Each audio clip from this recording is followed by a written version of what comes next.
Señoras y señores, es un placer para la Asociación de Amigos de los Jardines del Buen Retiro recibirles de nuevo en este magnífico centro cultural Casa de Vacas.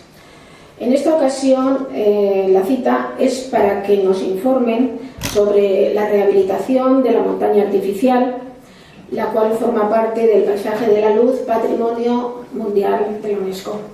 Para ello, hoy contamos con tres ponentes, la presencia de tres personas con conocimientos suficientes como para detallarnos en qué van a consistir las obras de rehabilitación, en las cuales primará la fidelidad a la construcción original.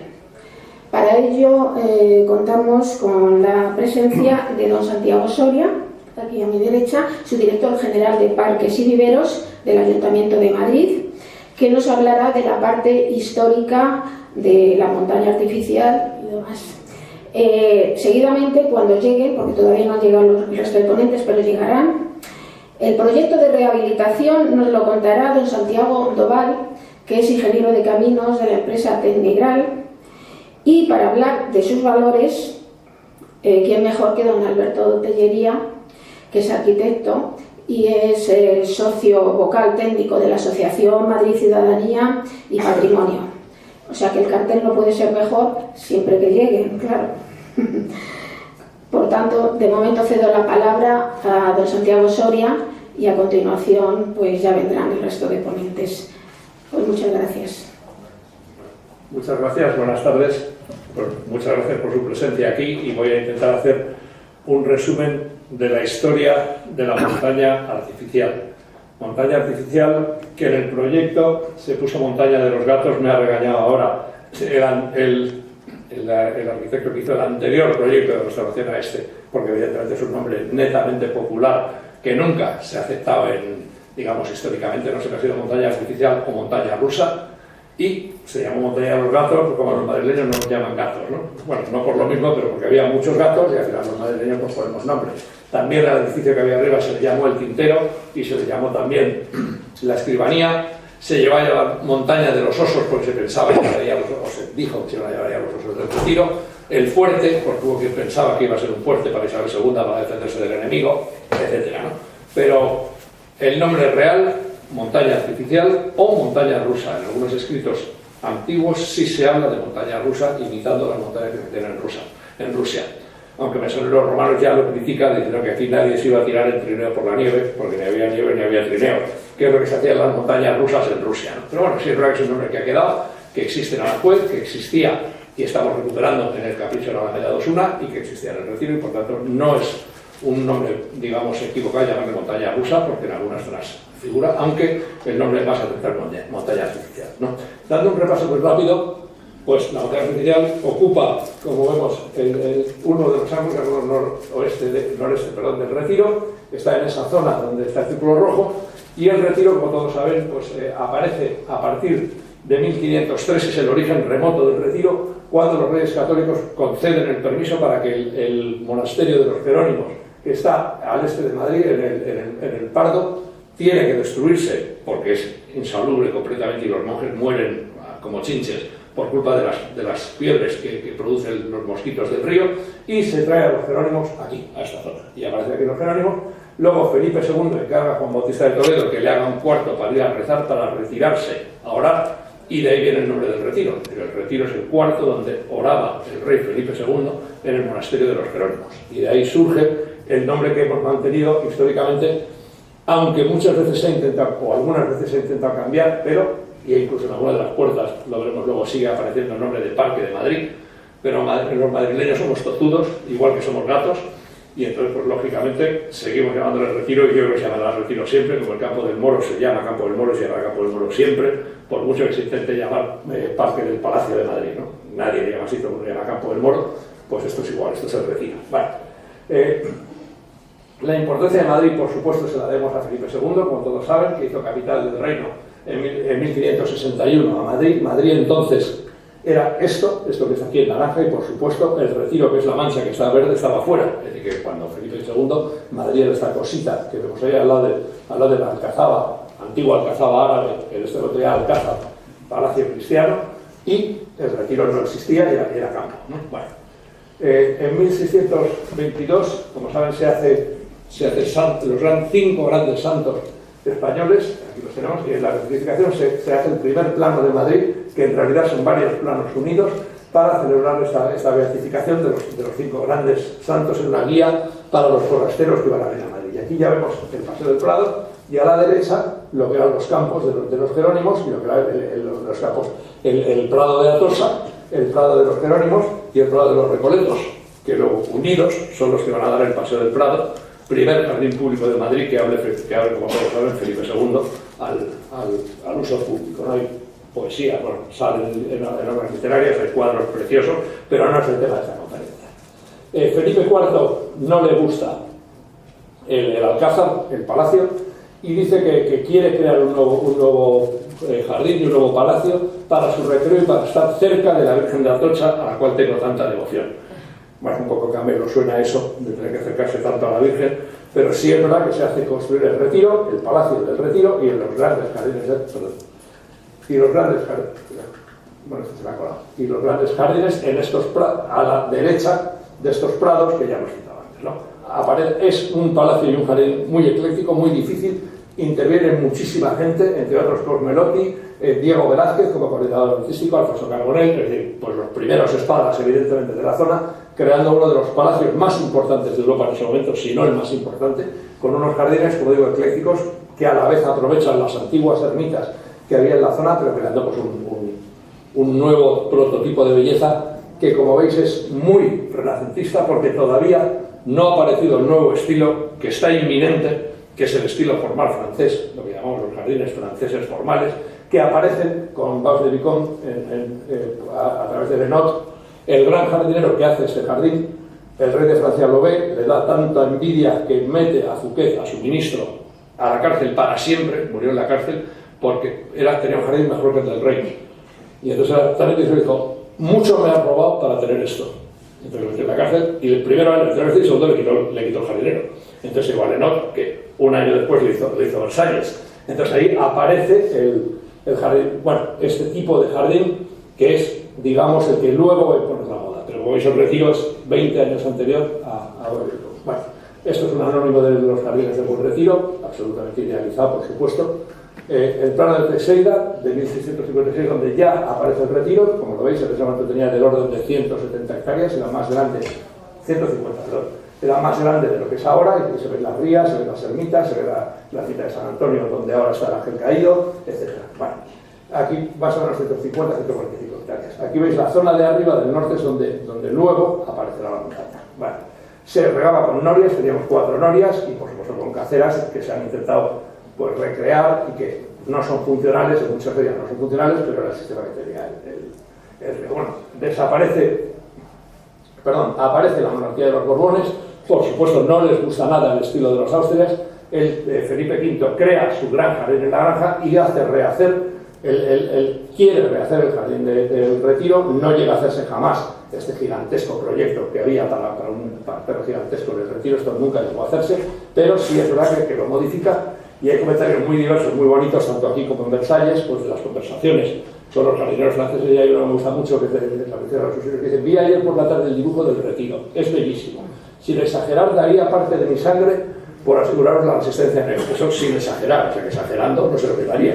O sea que sin exagerar daría parte de su sangre. ¿No? Bueno, pues es indudable que fue una cosa, pues que era, digamos, una manera de demostrar el poder del que era nieto de Luis XIV y que era rey de España. ¿No? Bueno, lo que nos queda ahora no es un parterre francés, no es el parterre que hace Mulot en su momento, pero sí quiere tener un aire, sí quiere tener una idea de ese parterre francés que fue en su momento, ¿no? Felipe V fija su escena en el Retiro porque se incendia Palacio, como todos saben, el 24 de diciembre de 1734, y se tiene que venir a vivir al Retiro, y él ya muere, acaba su reinado siendo rey desde el Retiro, y lo hereda, no es hasta Carlos III, es decir, los reyes después, que se vuelve a ocupar el nuevo palacio, el palacio que ahora conocemos de Madrid, y mientras tanto pues fue el Retiro el palacio, ¿no? Hay una anécdota, es anterior, es desde cuando Felipe IV, que viene el embajador francés a ver al rey de España, y va al Retiro, claro, el rey de España está en el Retiro, Y entonces manda una carta al rey de Francia y dice: me recibió en una gran sala oscura, cubierta de tapices oscuros en las paredes, y él vestido de negro. Nunca he visto tanta majestad en mi vida.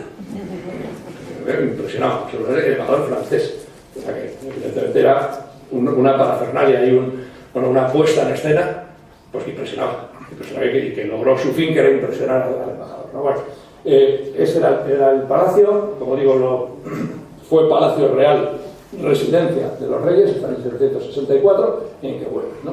Y es Fernando VI el que ya ajardina la zona que nos interesa, la zona, este plano es posterior, es de 1785, pero ya ajardina la zona donde luego se va a hacer la montaña artificial.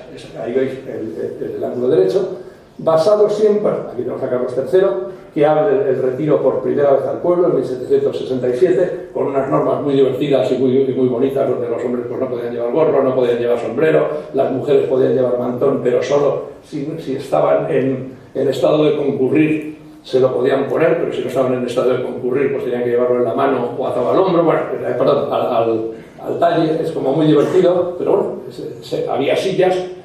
Unas eran gratis, pero si tomabas unos descuentos ya te cobraban 4 cuartos y te podías levantar, pero si no estabas al lado perdías la silla. Bueno, aquí lo tenéis todo, porque es una cosa como muy divertida. Y dice que no hay que poner, después de todo eso, pues dice que no hay que poner reglas porque la gente ya sabe que hay que ser muy decente en un sitio tan bonito como este, ¿no? Pero eso lo cuenta después, eso es lo de Horda Grande. A verlo, dice: hombre, que me fío, ¿no? Pues esto es lo mismo. Pero dice: lo que no hay que hacer, y dice: bueno, pero ya sé que la gente lo va a hacer bien. Bueno, el plano de Tadiu de 1788, donde ya se ve esa zona jardinada que decíamos antes, donde luego va a ir la montaña. Fijaros en la distribución netamente geométrica, es decir, que no ha entrado en ningún caso todavía nada de jardinería inglesa, sino es una jardinería absolutamente ya metida en lo versallesco, en el formal francés, ¿no? Bueno, este plano de retiro fortificado, yo es un plano que siempre he dudado de que sea cierto, es decir, yo no creo que hubiera una fortificación de este tamaño y de esta categoría en el retiro y que no quedara nada 20 años después y que no haya ninguna ruina en ella, nada que demuestre que el retiro se fortificó pues absolutamente como un castillo. Entonces, pero bueno, se da por cierto, y el plano está, y bueno, tiene su leyenda y tiene su teórica fortificación. Y sí es verdad que la parte del jardín que no coge esa gigantesca fortificación, pues sí es verdad que es bastante fidedigna. Bueno, llega el rey invasor, Pepe Botella, que como todo el mundo sabe no bebía, pero la gente le echó fama de bebedor, y vuelve a abrir el retiro. El retiro vuelve a estar abierto al público y nuestra zona, pues, por tanto, es paseable.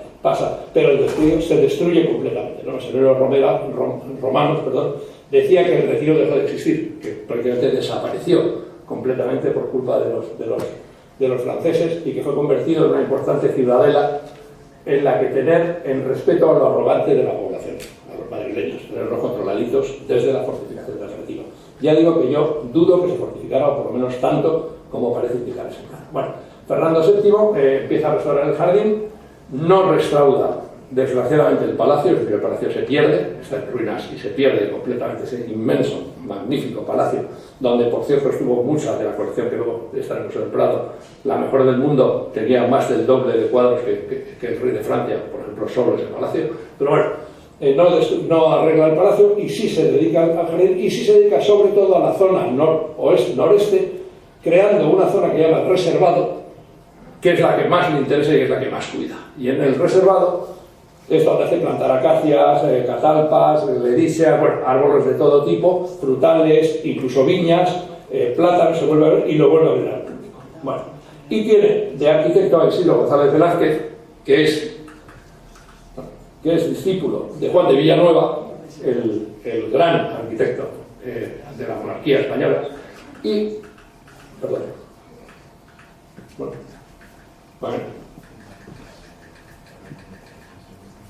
Isidro González Velázquez no era arquitecto, en principio era un gran dibujante, familia de grandes dibujantes, pero tuvo la suerte de conocer a Villanueva, le interesó la arquitectura y acabó siendo el arquitecto que dirigió toda la nueva restauración entre otras cosas, del reservado del Retiro. Y entonces estaban de moda ya en Europa lo que se llamaban los caprichos, que eran pequeñas arquitecturas pues para la diversión de la gran nobleza como el capricho de la Alameda de Osuna, que ella nunca llamó capricho, pero bueno, que lo es, o el modelo, en realidad, que fue el Petit Trianon de Versalles. Entonces, desde ahí, pues, irradia esa costumbre de hacer pequeñas estructuras, edificios muy efímeros, edificios muy lábiles, diversiones para la monarquía en sus jardines. La jardinería pasa a tener ese aspecto, pues, como digo, mucho más lúdico que lo que era la formalidad del jardín. Esto se aprende rápidamente. El primero y más importante que se hace en España es el jardín chinesco de Aranjuez, que es donde, curiosamente, se imita esta idea de la naturaleza más libre, de lagos siempre con formas irregulares, de edificios antiguos, imitando edificios antiguos, pero dentro de una estructura tremendamente geométrica, como es el jardín de Aranjuez, y él no puede romper esa estructura, como pasa, como veremos en el Retiro. Esto lo hace Villanueva, lo demás, como decía Isidro González Velázquez.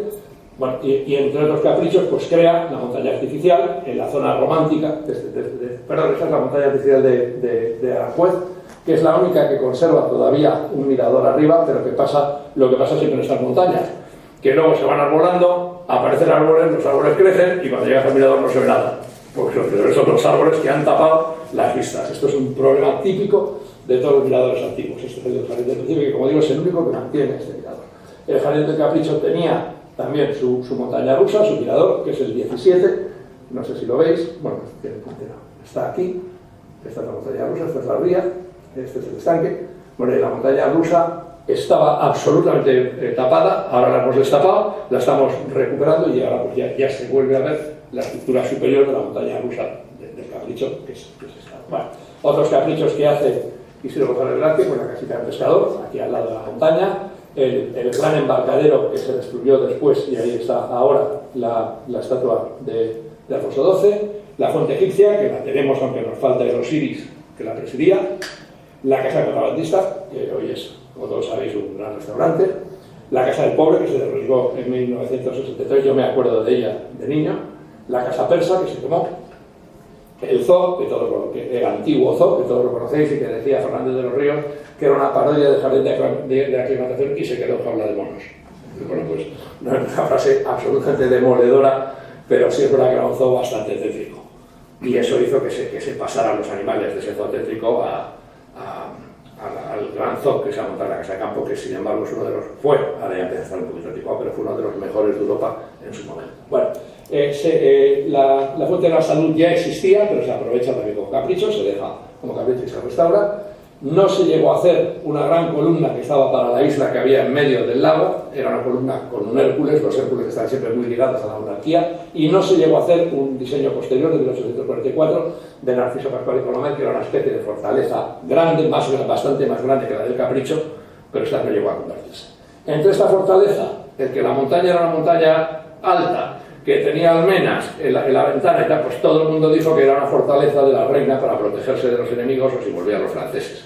Nunca lo fue ni nunca tuvo ningún interés militar. Pero sí es verdad que cuando se empezó a hablar de fortalezas y de cosas de estas, pues, bueno, pues el pueblo de Madrid, que es fácil de mosquear, pues tuvo su momento de mosqueo, ¿no? Esta es la montaña artificial, aquí en 1820, ya está construida, ya vemos una de las vistas. Isabel II sigue arreglando el reservado, pone juegos, pone burlas, rehace el parterre francés, ya mucho menos francés, pero tampoco arregla el palacio, lo cual causa, como decían los autores del momento, tristeza y rubor.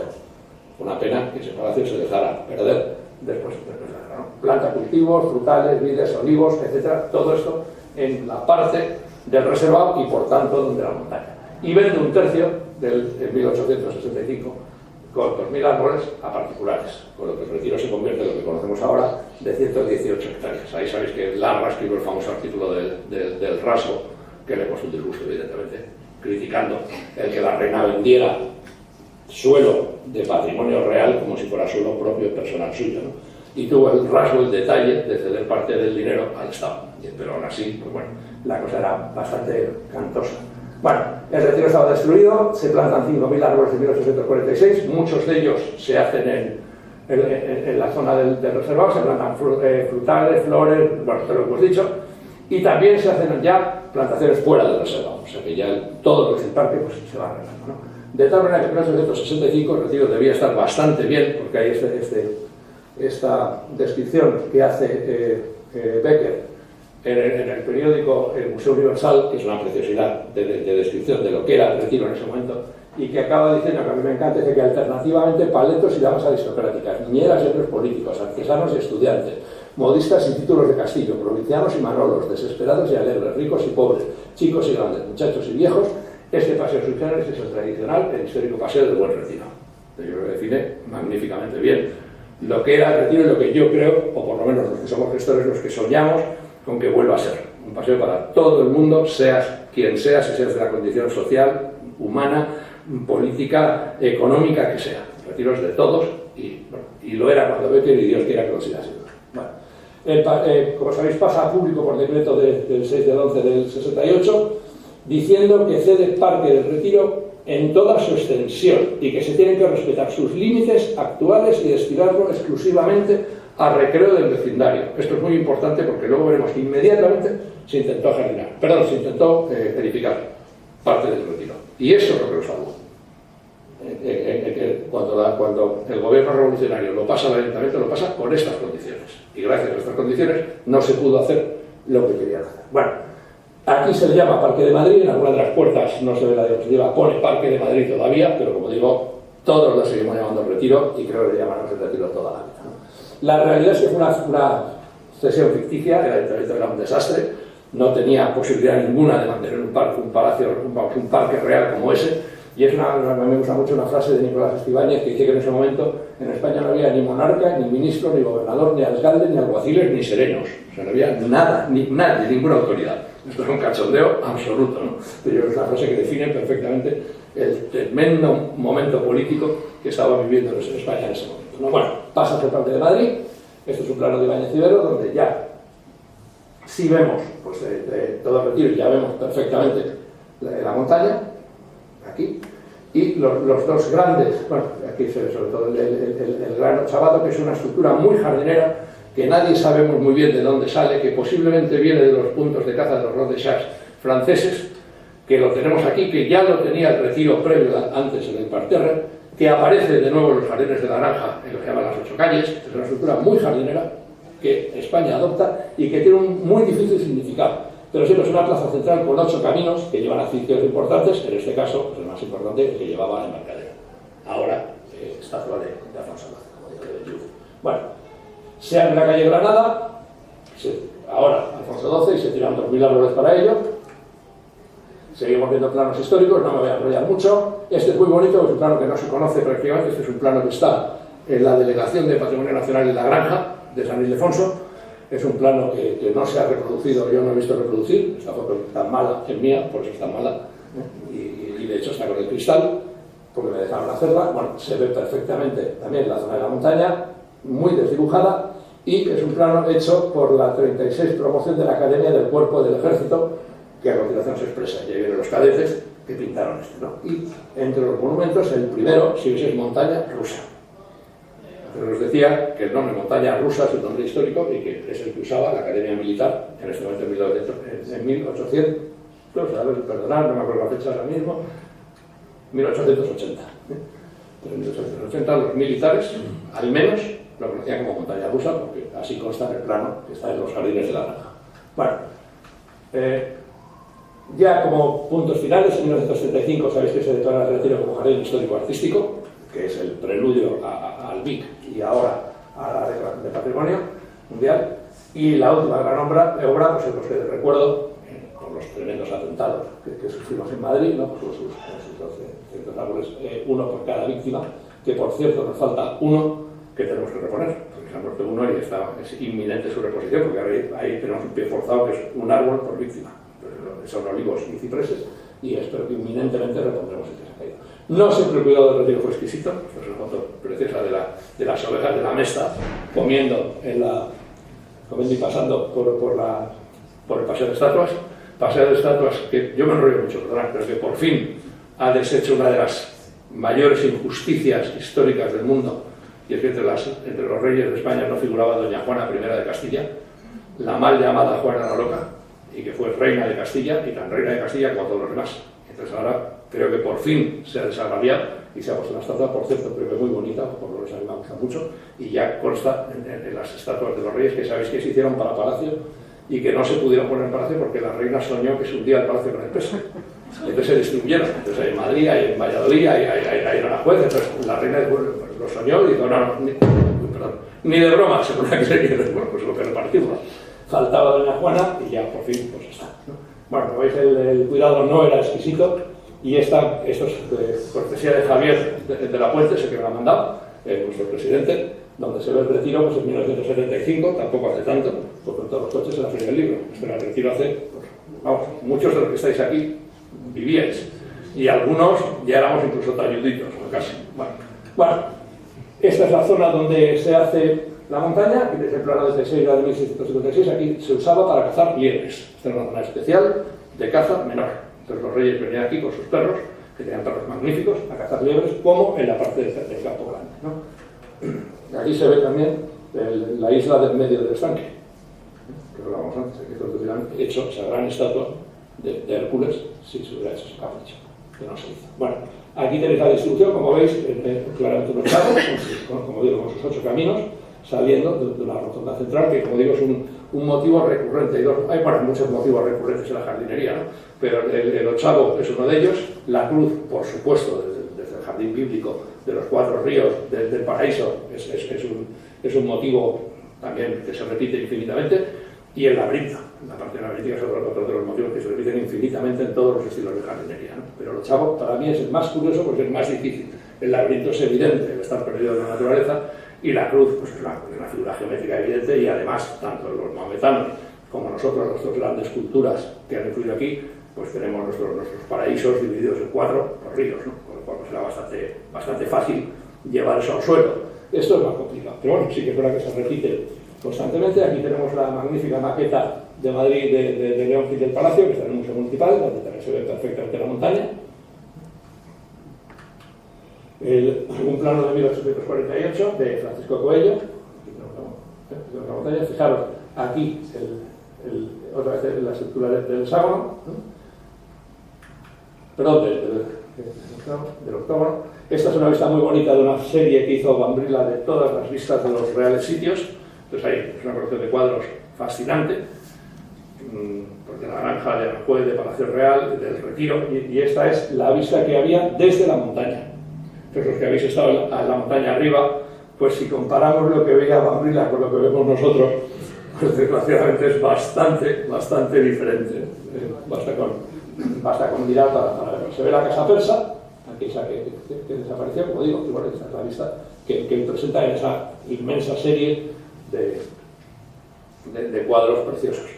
No todos son muy fidedignos. O sea, él era un artista. Entonces, algunos cuadros, por ejemplo, los tamaños de los setos de boj son imposibles. Entonces, el cuadro anaranjado de los setos de boj pues son absolutamente diminutos, es imposible mantener ese tamaño. O al revés, donde hay árboles que si los miras comparado con el alrededor, pues serían árboles de 50 o 60 metros de alto, lo cual tampoco es verdad. O sea, hay que pensar que estos son cuadros, no son fotos, y el artista pues se podía permitir sus licencias, ¿no?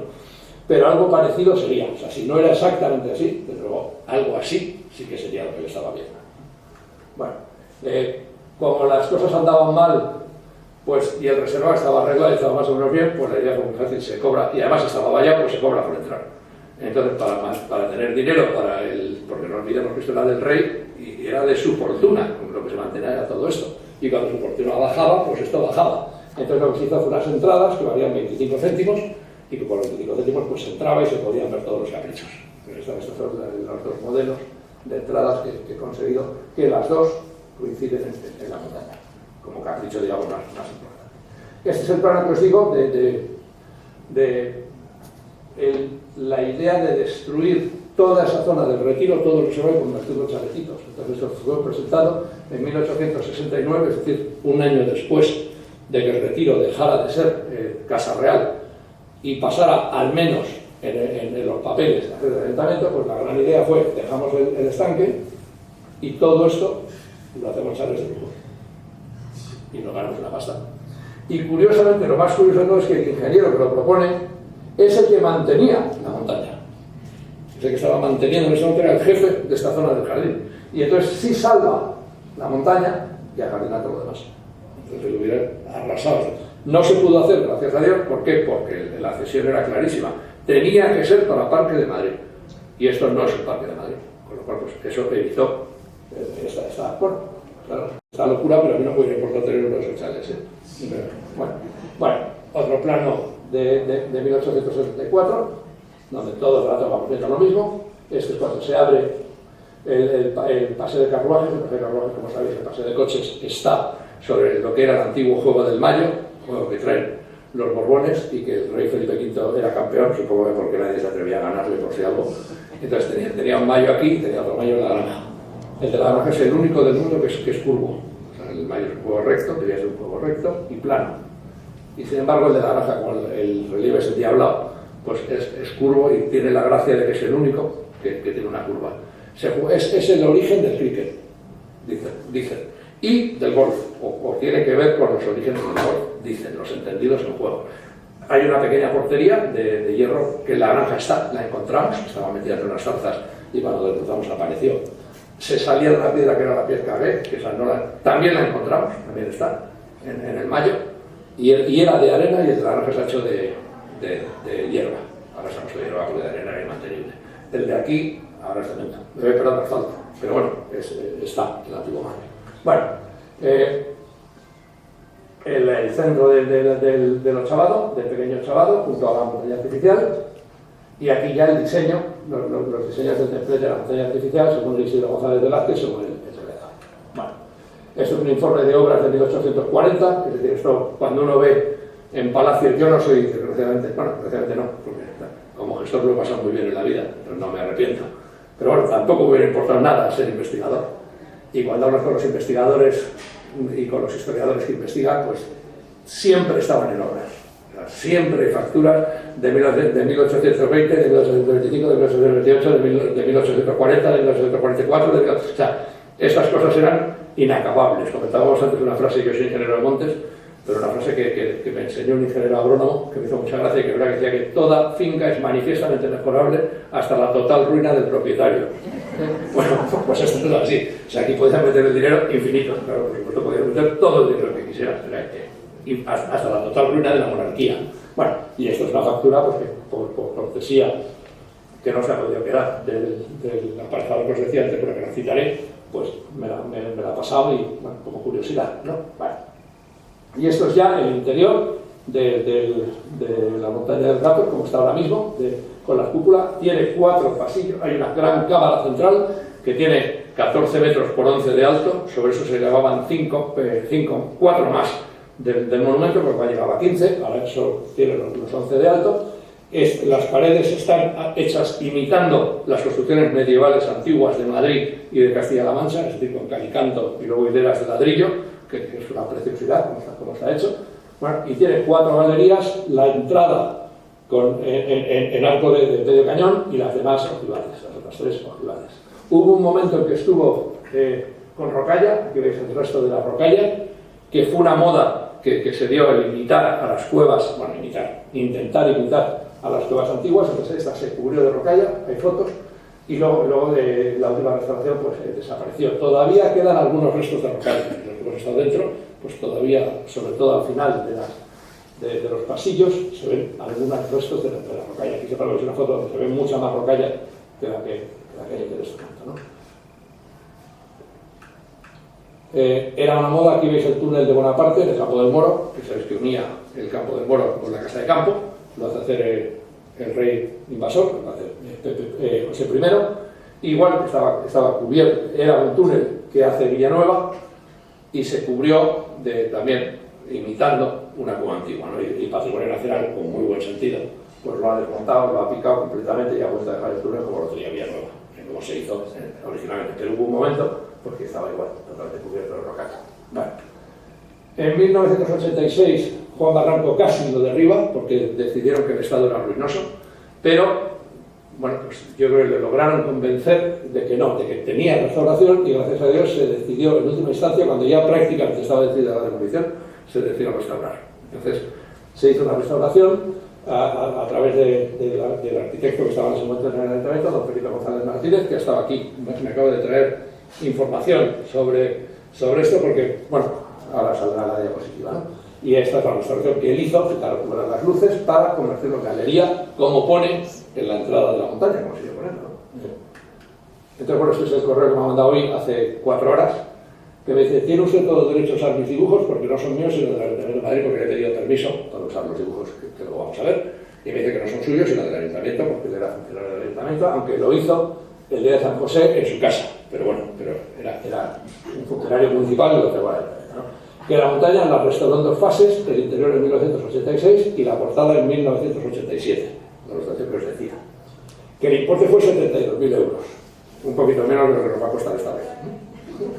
Ahora tiraban mejor. Y que los azulejos de la portada los hizo Algora, que era un gran ceramista, bueno, y que el proyecto también fue suyo, y que lo hizo con sano orgullo, por lo que sufrió como todo funcionario que ha llevado al retiro, porque no hay una zona más terrorífica para llevarle, ni más gratificante, lo uno y lo otro, que el parque de retiro. ¿No? Bueno, pues esto que la manda esta mañana, ¿no? Bueno, pues aquí me ha dado esas informaciones que yo no tenía, que es que se hizo en 2 fases, y lo que costó. Con lo cual, bueno, pues se lo agradezco, aunque se ha tenido que ir, pero que conste mi agradecimiento en público. Vale. Y se usó para esto, para unas exposiciones permanentes, y esta fue la primera exposición permanente, una de restauración, ¿no? Este dibujo suyo también, de Felipe González, dentro de su proyecto de restauración, donde se ven esas hiladas de ladrillo con cal y canto, y luego la bóveda de Belén. Vale. Y este es el plano de la entrada y las galerías, la más larga, la que acaba en la cascada principal. Después de eso, a las órdenes de Carmen Añón, se formó un equipo, ya con Esperanza Aguirre, de restauración integral de los jardines del Retiro, y una de las, bueno, en principio iba a abordar todo el Retiro, no llegó a abordarse todo, pero una de las zonas que sí se abordó fue la montaña artificial, que ya había restaurado Felipe el interior, y esto se restauró la jardinería exterior. Este es el plano resumen de las actuaciones, el proyecto en ejecución desde la montaña. En este momento estamos en 1998, y en ese momento pues se estaba ejecutando estas 2 zonas. Bueno, y esto es como quedó. Sería un aspecto, pues si no histórico, porque como digo, no debería haber nada de arbolado, pero si no histórico, por lo menos sí bonito. Si era una montaña pues, muy agradable, y esto pues, por aquí hemos corrido, iba a decir de niños, yo desgraciadamente ya no era un niño, pero bueno, sí he corrido por aquí, y la verdad es que es una zona encantadora del jardín. Esto históricamente es la maqueta de León Gil del Palacio, del Museo Municipal. Es importante fijarnos en la puerta, porque yo creo que es de las cosas que más ha cambiado. Yo creo que más ha cambiado. En la montaña es la puerta de entrada, curiosamente. Aquí vemos la que había en 1830. Aquí vemos, aquí no se ve la puerta, esta es la salida a la terraza. Esto es de 1858. Este es el estanque, que es el modelo que queremos llegar ahora. La cascada nueva, como veis, absolutamente exagerada, la montaña, lo que os decía antes. Los artistas tienen derecho a tener sus licencias, ¿no?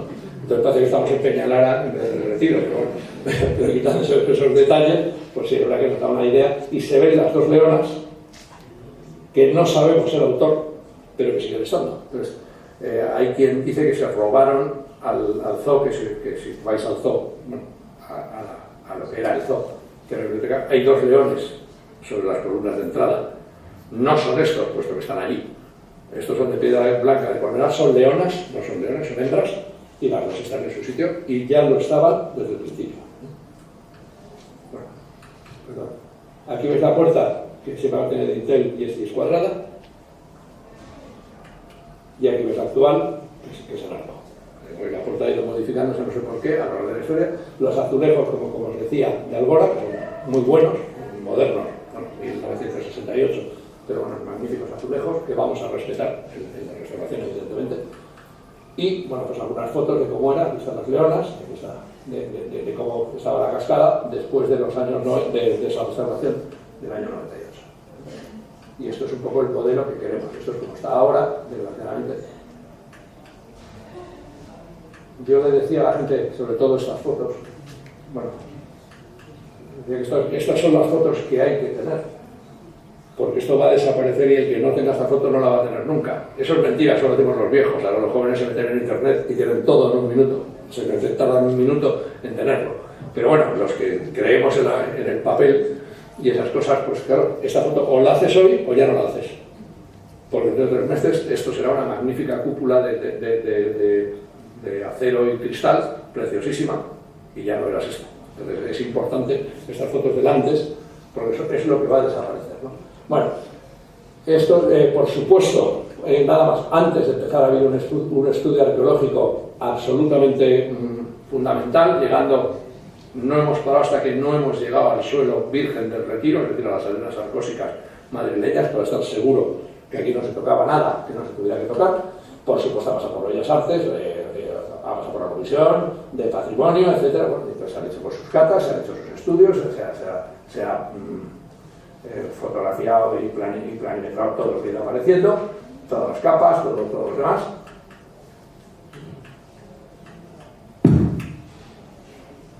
¿Dónde están las catas? Ahora mismo todavía están abiertas, si a alguien le interesa se pueden ver. Y bueno, y como siempre en España, pues para una cosa sea importante, tiene que tener misterio y tiene que tener leyenda.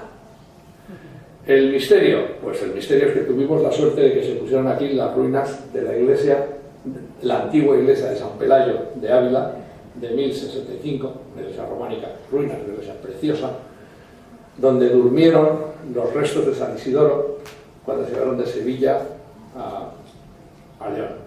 Con un milagro curioso del obispo que los llevaba, que soñó que eran esos los restos que tenía que llevar y no los de una santa Vera, que es la que iban a buscar, y no apareció, y él tuvo una visión de que él no se iba a llevar a la santa que era, que se iba a llevar a en contra de la orden del rey, y que además iba a morir en el camino. Y llegó a Sevilla, no estaba la santa, el moro le dijo: mira, no te puedo presentar, pero tengo aquí otro compañero que también era vuestro, que también era cristiano y también lo mataron, entonces si te vale, bueno, pues me vale, quiere por San Isidoro, venga, pues para ti. Y entonces se trajo a San Isidoro y se murió en el camino. O sea, no llegó a León, murió, y los restos llegaron, pero él no. Las ruinas, como fue donde durmieron, se cambiaron de nombre. Entonces la iglesia de San Pelayo pasó a ser la iglesia de San Isidoro. Se abandonó, estaba fuera de Ávila, pasó a manos de la Sociedad de Campesinos de Ávila y se arruinó y se hundió. Y entonces el Ayuntamiento de Ávila mandó que se destruyera porque estaban ruinas. Y gracias a Dios los agricultores dijeron que el dinero no estaba para tirar iglesias y no la tiraron. Entonces desobedecieron la orden municipal de ruina y se mantuvo. Y cuando la desamortización, una persona ya con conocimientos culturales suficientes la compró, la salvó y la trajo a Madrid. De dos milagros. Uno, un milagro claro para los creyentes, que es el del obispo Almito, que tuvo una visión que se cumplió. Y un milagro muy fácil en España, fue no obedecer a la administración. El puñetero que hasta el ayuntamiento, y gracias a eso se salvó, y gracias a eso lo hacemos aquí. Entonces, ahí tenemos el misterio. Y la leyenda es una leyenda curiosa que también tiene su parte, que es que aquí entra un gran tesoro. Es decir, es cierto que el rey Felipe IV, como divertimento, de vez en cuando escondía alguna moneda para los caballeros o alguna joyita para las señoras en el Retiro, en su jardín, y como divertimento, pues la gente los buscaba y las encontraba. Y una vez decidió hacer un tesoro grande, no una chapucilla, no 3 duros, sino un tesoro, una cosa de valor. Entonces dijo al jardinero que como era un tesoro grande, que lo escondiera bien, que les cueste encontrarlo. Y el jardinero lo escondió y se murió. Y entonces nadie lo encontró, jamás se encontró. Entonces está por ahí escondido porque el jardinero cascó y no le dijo a nadie dónde estaba el tesoro y por ahí anda, ¿no? Es indudable que no está en la montaña, porque la montaña es posterior, lo hubiera aparecido en el momento de la construcción, pero sí debe andar por las cercanías de la montaña. Se buscó en 1957, hubo un equipo de gente con detectores de metal y fuera y tal y cual, y estuve buscando y no apareció nada en absoluto. Pero en 1968 sí apareció un tesoro en la puerta de al lado. La puerta del río, al lado, un poquito más hacia el sur de la montaña, apareció un tesoro de monedas de oro que en ese momento se valoró en 300.000 pesetas, que serían más o menos ahora, como si habláramos de 200 o 300.000 euros. Pero eran monedas borbónicas de oro, por tanto no podía ser el tesoro primero, el tesoro de los Austrias, ¿no? Entonces, en teoría hay un tesoro que está documentado y que existe, que es el que aparece en 1968, y hay un tesoro que a lo mejor está, o a lo mejor no está, que sigue esperándonos, ¿no? Y que cuando se ha buscado en el 57 no ha aparecido. Entonces yo creo que una zona donde tenemos la maravillosa historia que no sé si he sido capaz de transmitiros, pero que está ahí y que basta con llegar para ver lo que está ahí, esa historia. Donde tenemos la belleza, que también es evidente. Es un monumento que todo el mundo que lo ve, con la simplicidad del ladrillo y la simplicidad del calicanto, sale encantado, sale maravillado. Pues la preciosidad de la arquitectura, súper fácil, súper clara, pero perfecta de líneas, y lo veréis cuando está restaurado. Si a eso le unimos el misterio de la iglesia de San Pelayo, o ahora San Isidoro, y lo unimos con la leyenda de que podemos encontrar un tesoro, pues yo creo que no podemos tener nada mejor que ofrecer a los madrileños que mantener esto y ponerlo lo más bonito posible. Muchas gracias por su atención.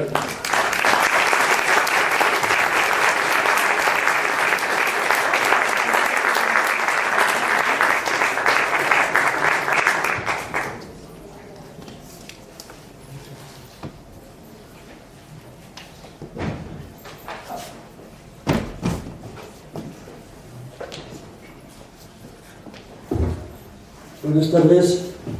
A continuación tenemos previsto la intervención de un ingeniero de caminos que va a ser el responsable de la rehabilitación, pero se le ha debido olvidar, pues no aparece por aquí. Entonces era el ayuntamiento quien estaba organizando esto y yo no sé. Yo sé que os vais a organizar vosotros, yo no he hablado con él, yo lo he dado por hecho que estaba avisado. O sea, a mí no me han dicho que lo organizara. Bueno, la cosa es que bueno, ya nos ha explicado Santiago lo que se va a hacer, la rehabilitación, que prácticamente no se va a tocar la vegetación, que va a haber un mirador arriba, un mirador, una plataforma muy bonita de cristal y acero, y que las obras van a empezar pues prácticamente en una semana o 2 semanas, porque la cosa estaba prevista para octubre. Entonces, ahí está. La obra tiene un presupuesto de 2 millones, en principio yo creo recordar que era 2.600.000, al final se ha concedido en 1.900.000 o algo así. Y bueno, esperamos tener la montaña artificial pues muy prontito, y para mí, os lo digo que lo he conocido, era lo más bonito que tenía el Retiro. Bueno, muy rápido, porque si no ha venido, muy rápido os cuento, porque claro, el autor es él, ¿no? Pero bueno, os decía que va a ser una restauración integral, es decir, que va a ser interior y exterior. En el exterior vamos a mantener toda la vegetación que se pueda mantener, que históricamente, desde el punto de vista frío de la historia, no se debería. Es decir, las montañas artificiales tienen que tener vegetación baja para que desde los miradores se vea lo que veía Bombrila, y claro, y ahora cuando ves, pues lo que ves son, bueno, primero casas, que antes no había, y segundo, árboles altos que tampoco debería haber, pero igual pasan el de Aranjuez y pasan todos. Entonces la vegetación es un valor, es otro valor, es un valor que creemos que es un valor importante, y más en una ciudad como Madrid, y entonces, bueno, pues aunque esté molestando a ese otro, según vayan desapareciendo, no repondremos, pero dejaremos lo que hay. Y sí pondremos pues las flores y arbustos que faltan.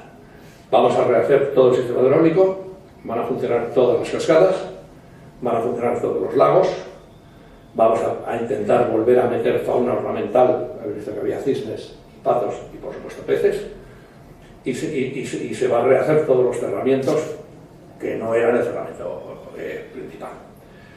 En el interior se va a hacer una gran sala de exposiciones, pues con aire acondicionado, con temperatura controlada, por supuesto sin humedades, con salida de aires, con ventilación, y con todo el sistema para que se pueda hacer exposiciones permanentes y exposiciones temporales. O sea que digamos que va a tener las dos utilidades. La que pone en la entrada por exposiciones, pues esa es la idea. Y como veo a Mercedes, pues por supuesto vamos a respetar a los gatos, que también le han dado nombre a la montaña, y que son bienvenidos siempre que estén cuidados, siempre que estén manejados bien, como hace su asociación, gracias a Dios, que es una gran ayuda para el retiro, y aquí también lo quiere decir el público. Y bueno, y entonces pues también son habitantes del retiro y también están ahí. Y entonces, bueno, pues si nos ayudáis a que no se nos vaya de las manos y a que esto esté controlado, pues podrá seguir siendo la montaña de los gatos, aunque mi obligación y mi corazoncito, es llamarle montaña artificial o montaña rusa, que es el nombre histórico que tenía. Bueno, pues eso es un poco el proyecto de restauración. Entiendo que él os lo hubiera explicado 200 veces mejor, pero yo es que he quitado las diapositivas queriendo de mi exposición, porque las iba por no pisárselas. Y a Daniel y yo. Perdonad. Santiago, perdona, lo de los gatos no puede ser por las leonas. No es por los gatos. Es por los gatos porque está lleno de gatos y no está más. Y el gato, ya te está muy ligado al alma del año que son los gatos, ¿no? Las leonas son leonas. Y además estaban bastante escondidas. Muchas gracias, Santiago. No sé si has dicho que también se va a rehabilitar unos aseos públicos que hay en la puerta y eso es muy importante para el retiro. Sí. Bueno, pues a continuación os quiero presentar, me imagino que lo conocéis, Alberto Tellerías, un experto en temas de patrimonio. Él es arquitecto y es vocal técnico de esta maravillosa asociación, de la que nosotros también somos socios, que se llama Madrid Ciudadanía y Patrimonio. Alberto.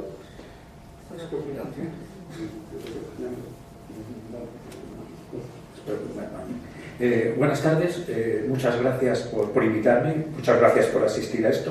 A mí se me ha pedido que hablase, se suponía que iban a ser 3 ponentes, bueno, pues ahora somos 2, de los valores de la montaña. Obviamente voy a repetir muchísimas de las imágenes que hemos visto ya, porque la montaña tiene un número de imágenes históricas limitadas, pero bueno, yo voy a incidir en otros temas referentes a esto. Yo no sé, esto se... ¿no? Entonces, ¿qué vamos a apretar? Vale, aquí.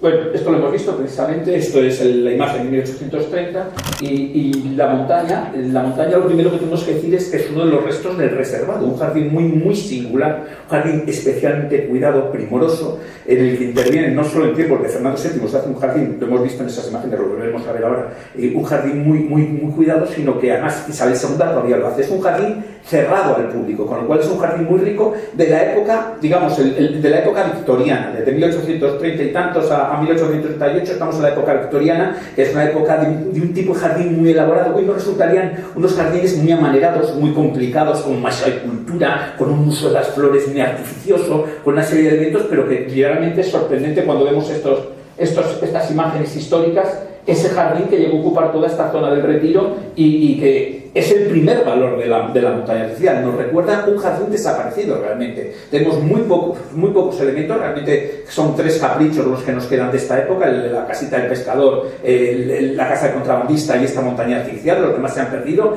y es un jardín más, se ha ido borrando por completo la traza y prácticamente no quedan más que las líneas generales. Pero cuando miramos en imágenes antiguas, pues descubrimos ese jardín insólito, o sea, fíjense qué follón de jardinería, o sea, no es solo lo chavo, es que tiene aquí estos recuadros, estos dibujitos, fíjense qué paseos tan complicados por todas partes, todo el rato están variando el modo de representación de los... Es un jardín lleno de elementos que debían ser pequeños mini jardines, todos distintos, complicadísimos, donde aparecían estos caprichos, esa era la casita del rico y del pobre, esta era la casa persa, y vemos que el jardín, realmente la montaña artificial, formaba un conjunto con esta entrada de agua, con la casita del pescador, que formaba un lago. Es un conjunto que, bueno, ahora veremos también que forma parte de la tradición de la jardinería europea de ese momento. Es curioso porque aquí tenemos una noria de suministro de agua. Es curioso que la casita a su vez tuviese dentro una segunda noria. Eso es posible que en un principio no se plantease con ese uso y fuese cambiando. No conocemos realmente en esta época tenemos muy pocos datos de la construcción de esto. Sabemos los autores, pero apenas hay información, apenas hay planos y muy poca documentación de cuál fue el proceso por el que se llegó a construir este jardín. Si seguimos, pues vamos viendo estos caprichos y les digo, el primer valor es formar parte de un jardín desaparecido donde estaba esta casa persa con este interior insólito, o sea, seguro que en Persia nunca habían visto nada semejante. Es una cosa realmente muy rara, pero bueno, estamos en una época muy caprichosa, estamos en el romanticismo. Tenemos esta casa que se demolió en 1894, se fue un restaurante después, cuando pasó a ser un parque público, pues lógicamente ya no era una casa de descanso del rey y se transformó en un restaurante y en 1894 ya la perdimos, es quizá el primer elemento que perdimos.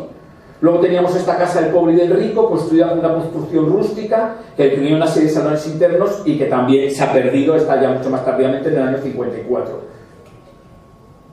Pero vamos a ver cómo esto estaba relacionado con lo que se hacía en la época. Uno de los elementos más importantes que surge en el siglo XVIII es este concepto del jardín anglo-chino. No lo vamos a llamar jardín inglés porque realmente lo que hemos visto no tiene nada que ver con un jardín inglés, esa planta no es de jardín. Los franceses lo llaman jardín anglo-chino, se supone que los ingleses se están inspirando en los jardines chinos para construir, y los franceses, digamos, hacen la traducción del jardín inglés a otro escenario, al escenario urbano. El jardín inglés es un jardín campestre, hecho en extensiones inmensas, aprovechando y modificando la topografía del terreno, porque llegaban a trasladar montes y a excavar lagos y ríos para poder hacer los jardines, pero siempre un aspecto naturalista, con mucho césped, pocos senderos, se recorría y sembrado muy limitadamente de elementos ornamentales muy separados. Es un jardín muy amplio y además de un uso privado, con lo cual es poca gente la que transita por ese inglés. Los franceses se encuentran con que quieren traducir ese jardín, pero ponerlo en París, con grandes muchedumbres, con una corte muy intensa, con un uso masivo, terreno llano, donde no pueden hacer todos estos juegos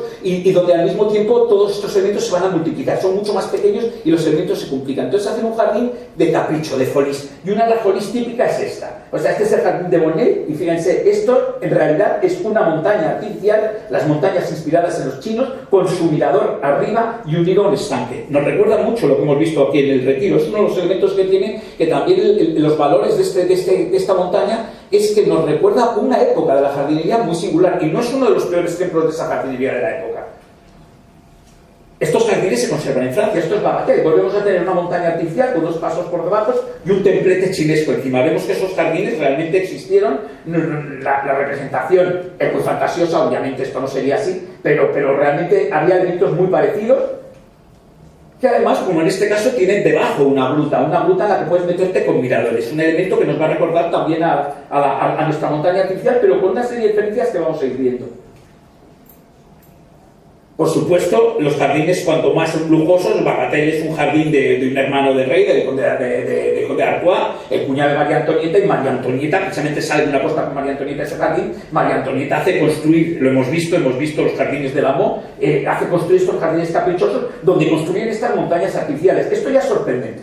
Esto es todo artificial, y si vemos, estas rocas están talladas, o sea, es una construcción simulando ser una montaña natural, pero construida con bloques de piedra. Esto tenía un coste inmenso y era el capricho que se pone de moda en la época, y que bueno, llega al extremo también en el jardín de Versalles con este jardín, donde vemos también cómo estas rocas, estas montañas artificiales se unen a las cascadas. Vamos viendo que tenemos todos los elementos de nuestra montaña artificial: cascada, cueva interior, lago cercano y mirador en lo alto. Lo tenemos en este jardín histórico, que bueno, este se conserva, es esta maravilla, este Versalles, y volvemos a lo mismo. Fíjense que es muy curioso que vemos perfectamente el adovelado de que esto está construido por hiladas. O sea, no es una montaña natural, es en un terreno llano, se levanta trayendo inmensos bloques de piedra, se excavan, se construyen todas estas. Es una construcción arquitectónica por completo en su planteamiento constructivo, pero sin embargo con el objetivo de formar una montaña artificial. Vemos lo que se nos ha dicho también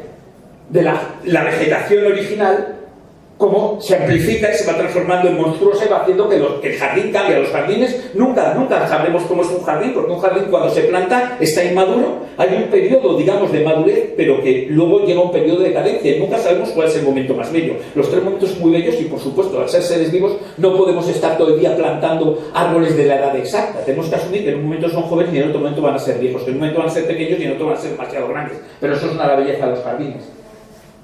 Y en este caso, bueno, ya hemos visto, lo que tenemos en nuestro caso es todo ese conjunto que hemos señalado: la montaña con su entrada a la cueva, con su mirador en lo alto, con sus lagos, aquí tenemos uno de los lagos, y con este otro que también está unido, el lago La Casita del Pescador, todo formando un conjunto con esta sorprendente noria para suministrar exteriormente.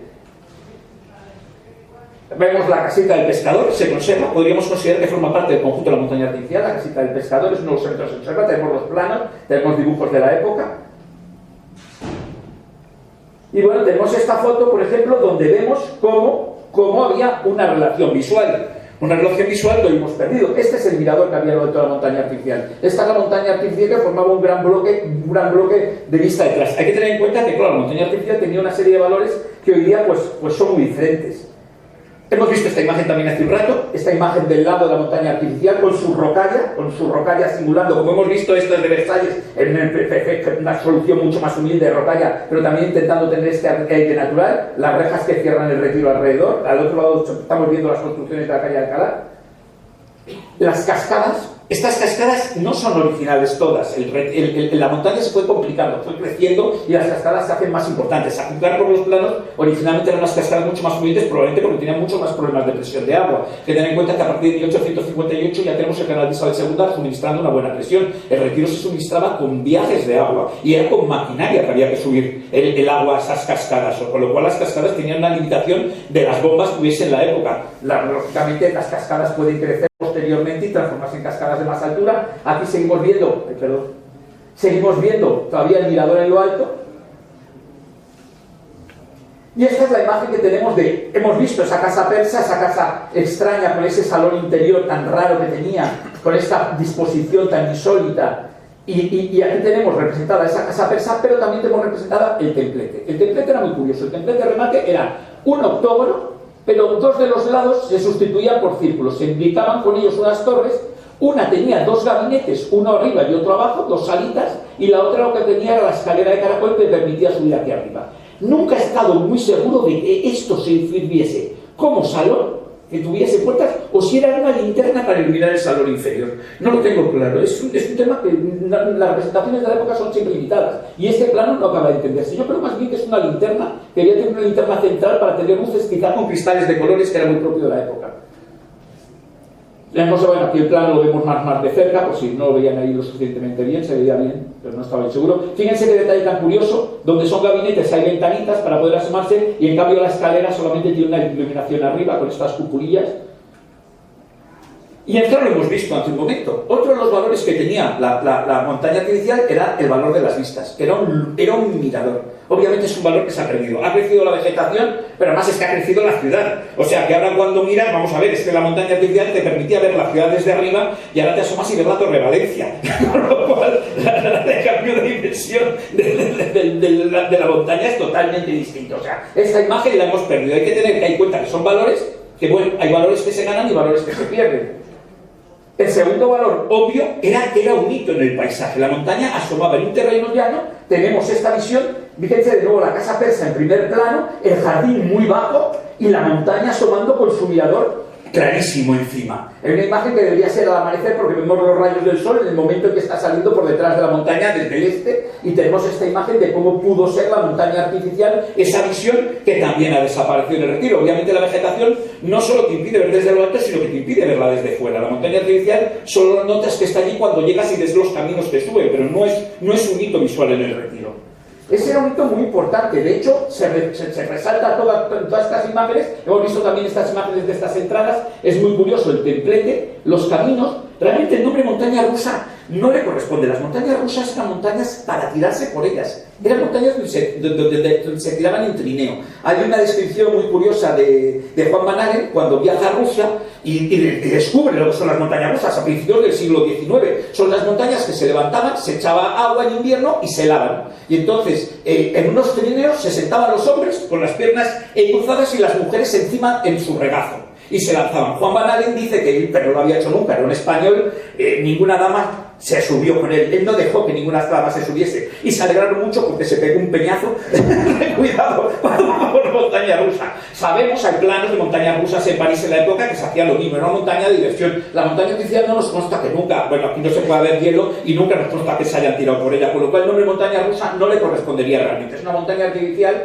Y bueno, pues aquí lo vemos de nuevo como la representan con su lago debajo. Y es muy interesante ver aquí las terrazas. Esta es la terraza de la entrada, la que se ve desde la calle de Alcalá, y vemos cómo estaban todas adornadas con tiestos. Estamos hablando de un jardín que era reservado de su majestad, con lo cual el nivel de jardinería podía llegar a ese elemento de poner unos tiestos, de poner manchas mínimos con flores que se podían cuidar porque allí no iba a ir nadie a romperlos, ni a tirarlos, ni nada. No había el menor vandalismo ni el menor riesgo de robo. En esta imagen volvemos a ver foto de la cúpula de la casa persa.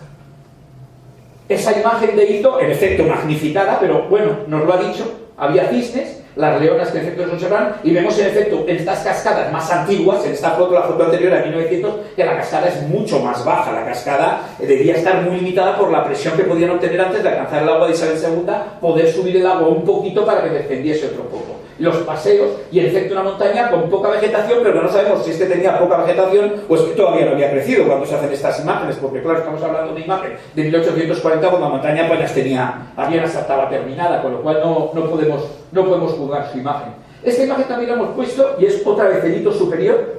Vemos aquí que los arcos son apuntados, no como en los planos que hemos visto antes, la salida a estas dobles terrazas. Aquí no están los tiestos, pero sí vemos los pedestales donde debieron estar los tiestos y donde, bueno, cómo funcionaba con estos caminos que subían y una vegetación que probablemente muchas de estas plantas sean árboles que han ido creciendo y lo iban tapando. Aquí vemos los dos bueno, se ve muy bien la forma del templete y todo el remate que tenía.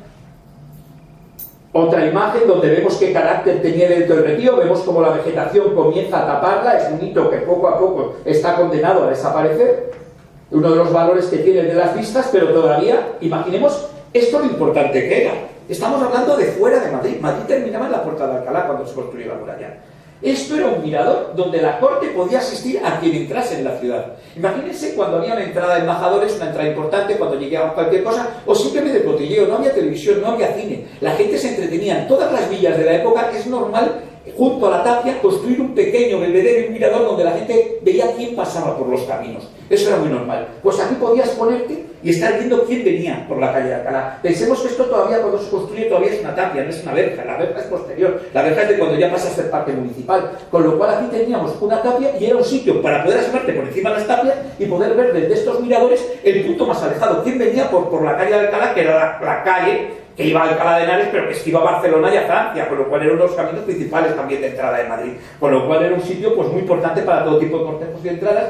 Ese carácter de mirador, pues realmente aunque se recupere arriba, no vamos a tener, porque en efecto las montañas subías y ver no veías nada, estabas en lo alto, pero ver no veías gran cosa con respecto a aquel. Pero vamos, es muy interesante plantear cómo va perdiendo unos valores y va ganando otros. Y estos planos también los hemos visto. Estos planos son muy interesantes porque es esta gruta. Esto es bastante extraño. Normalmente en una montaña artificial pues no se construye nada dentro, a no ser que sea pequeña, como hemos visto esas de grutas de piedra.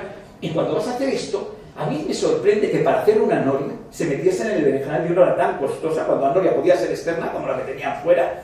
Y cuando esta solución obligaba a, en vez de rellenar tierra, a construir una bóveda que tiene que tener unas secciones enormes. No conocemos las secciones, pero tiene que ser enormes para resistir el peso de las tierras que tiene encima.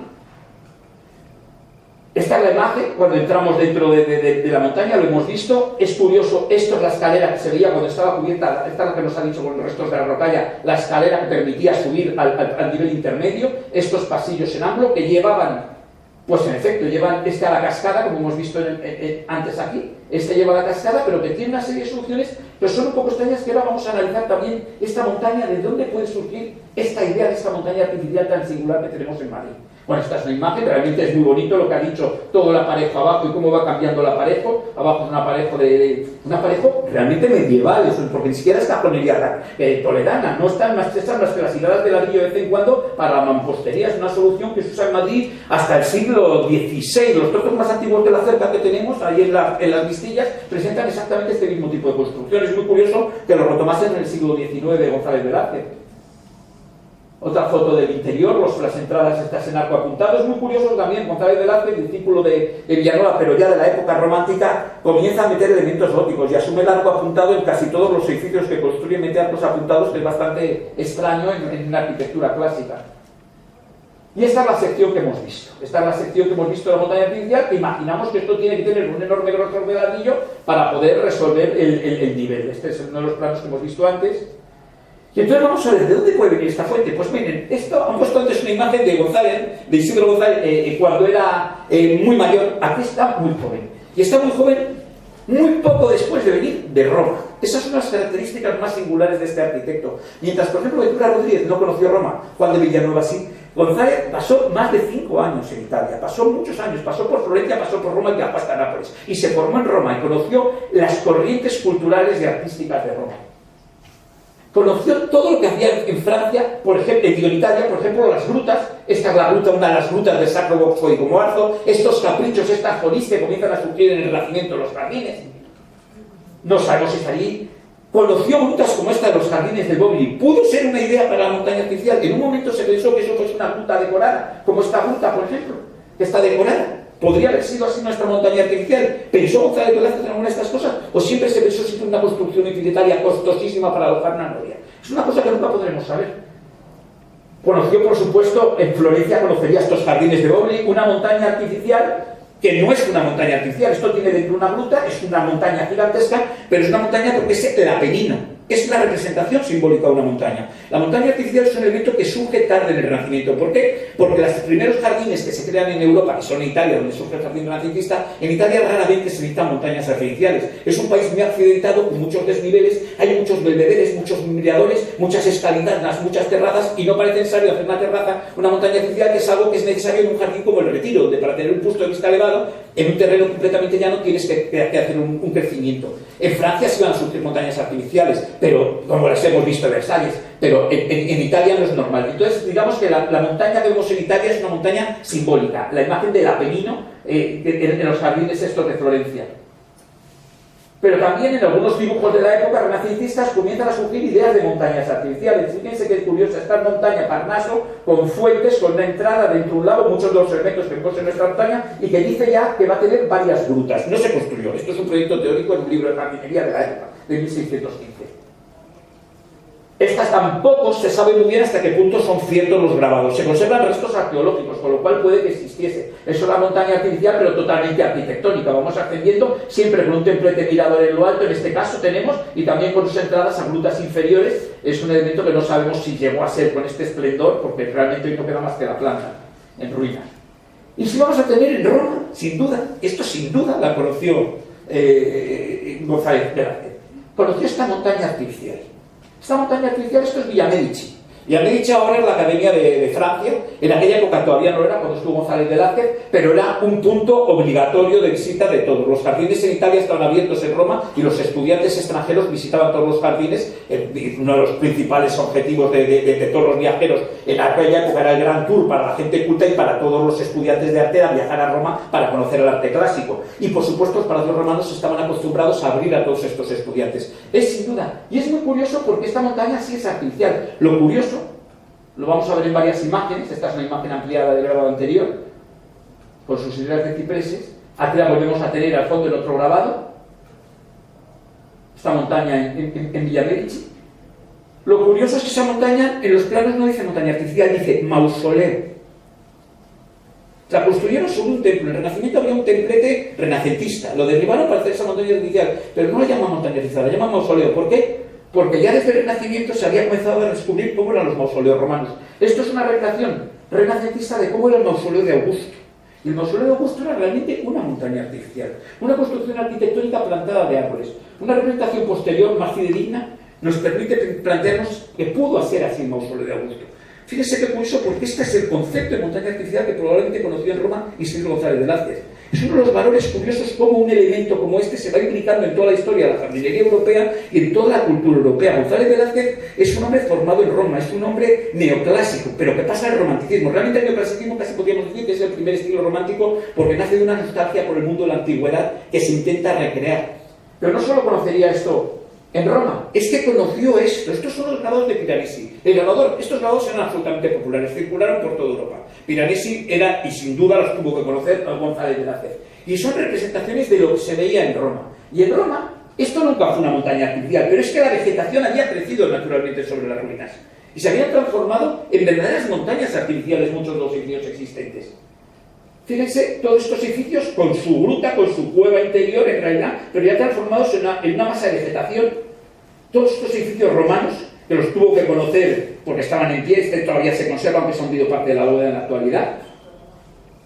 Todos estos edificios los tuvo que conocer González Velázquez, porque además hizo levantamientos, hizo recorridos de planos, y por lo tanto él tuvo que conocer esta Roma de edificios arruinados de la antigüedad, como esta pirámide de Cayo Cestio, con su espacio interior, también la que crecía la vegetación, que van a inspirar pues muchas reproducciones. Esos que hemos visto hasta ahora eran los romanos. Esto ya son recreaciones. Esto es un proyecto de un mausoleo de nuevo para el príncipe Gales. Por supuesto es una sección, esto estaría completo. Es hacer un templo que en realidad exteriormente se ve como exteriormente se ve como una ruina sobre la que crece vegetación. Este dibujo era, digamos, desde fuera íbamos a ver una ruina romana. Cuando llegamos a los jardines y dentro entraríamos en un templo.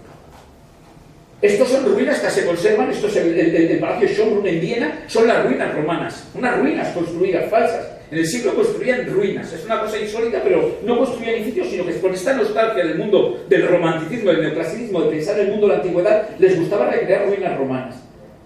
Llegamos, hemos visto esa pirámide de Cayo Cestio en Roma, Pues fíjense, esta pirámide del Jardín Autercios, arruinada, construida como una pirámide arruinada y también con un interior. Esta es una pirámide que hay en el Parque Monceau, coetánea también de esta época en París.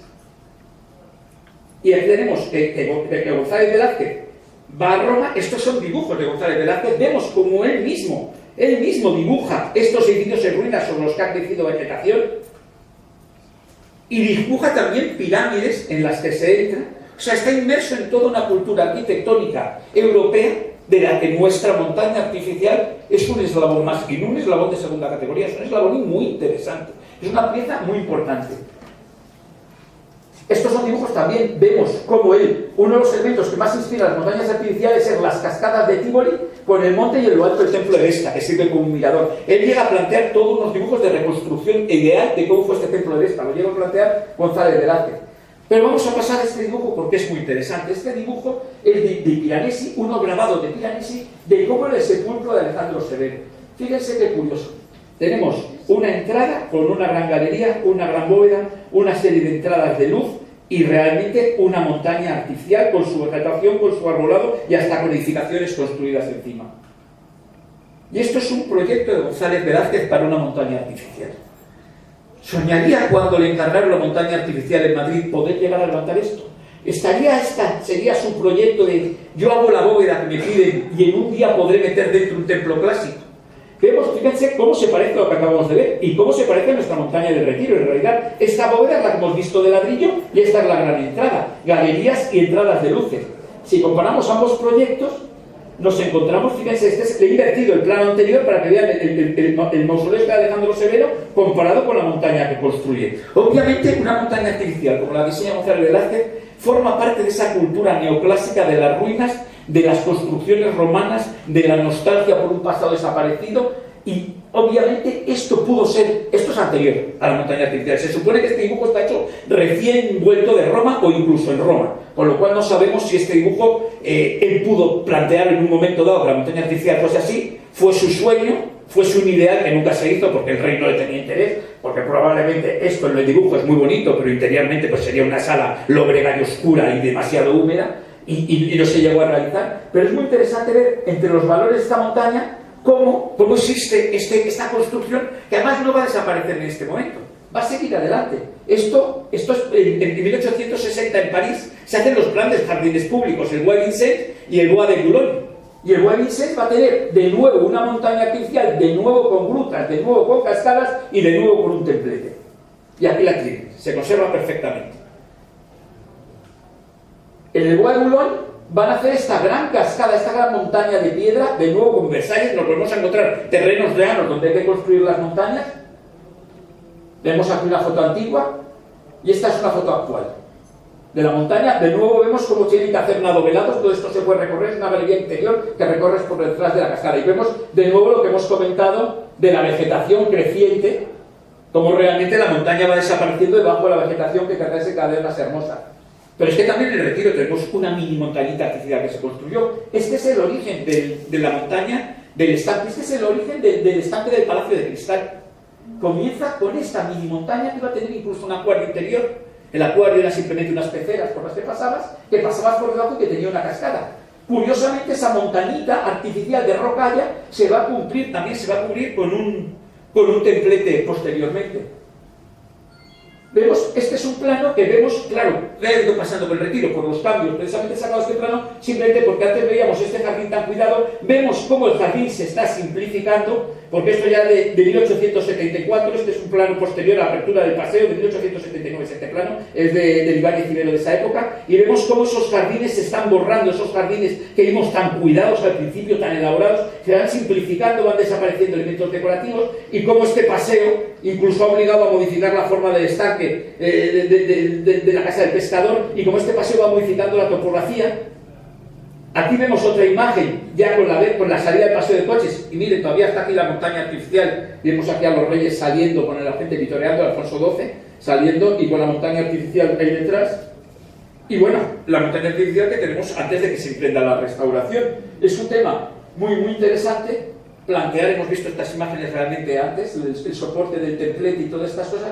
Pero es un tema muy interesante porque estamos hablando de un elemento que ya ven que sus valores no son simplemente es una maravilla medioambiental, qué vegetación tan bonita tiene, podemos subir y bajar, nos permite hacer ejercicio. No, es un elemento que dices, fue un mirador, que has perdido su función de mirador, fue un hito que ha perdido su función de hito, pero sigue siendo un eslabón en una cadena de construcciones, de montañas artificiales, de folís, de caprichos arquitectónicos, paisajísticos, de los caprichos de los jardines europeos, y una pieza que, ya digo, tiene un enorme interés en su concepción y en su construcción. A mí me parece que estos valores no tenemos que olvidarlos. El Retiro nos pasa como con la Casa Campo, como con todo, tendemos a usarlo simplemente como un lugar de recreo, y nos olvidamos que es un lugar de recreo con cientos de años de historia. Y cientos de años de historia que lo ligan a toda la historia de Europa y a la historia de otros jardines en todas partes. Y con eso terminar.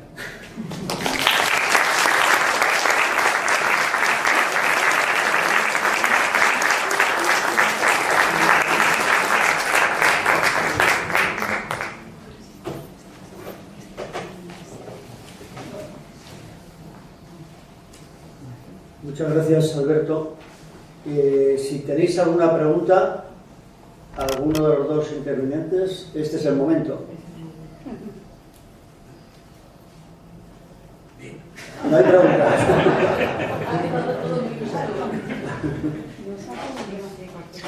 ¿Nadie pregunta nada?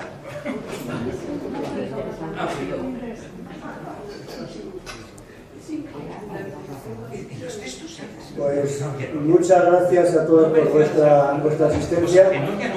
Recordamos que mañana hay una visita guiada que sale de la Puerta de Ibiza a las 11 de la mañana. Nos van a permitir pasar en el ¿cómo se llama? El Florida Park, antigua casa del contrabandista. Tenemos una noria, nos la van a abrir el Florida Park para poderla ver. Entonces, a las 11 en la Puerta de Ibiza. Voy a decir una cosa que me acaba de decir muy interesante, y es que no han aparecido restos de la noria interior. Los textos modernos, en realidad, hablan de la existencia de esa noria interior, pero es posible que nunca hubiese esa noria. Eso confirma más que no se construyó para una noria, sino que probablemente era algo que se quedó inacabado. Quizá la idea del templo de Isidro González del Arce fuese la idea que él tenía. Haberlo transformado en una folía más, en un capricho del rey, que no se llegó a terminar porque muchos caprichos no se terminaron por el exceso de coste que tenía. Yo, perdonar, es que se lo he preguntado en privado porque como él lo ha dado como hecho, pues no quería... No, es que es un dato que aparece en muchos textos y a mí siempre me ha extrañado. Digo, ¿por qué una noria, si tienes una noria exterior que ya suministra, si el estanque grande se suministraba con 4 norias y es enorme, de la casa del pescador no necesita tantas norias, y ya tenías una noria donde está precisamente las ruinas de San Isidoro. De la ruina de San Isidoro está la noria, se ve. Con lo cual dices, no tenía sentido. Entonces dices, eso probablemente se pensó como un uso que quizá fuese eso y nunca se terminase. Quizá eso, o pretendían hacer una gran ruta o una decoración de ese tipo y nunca se termina.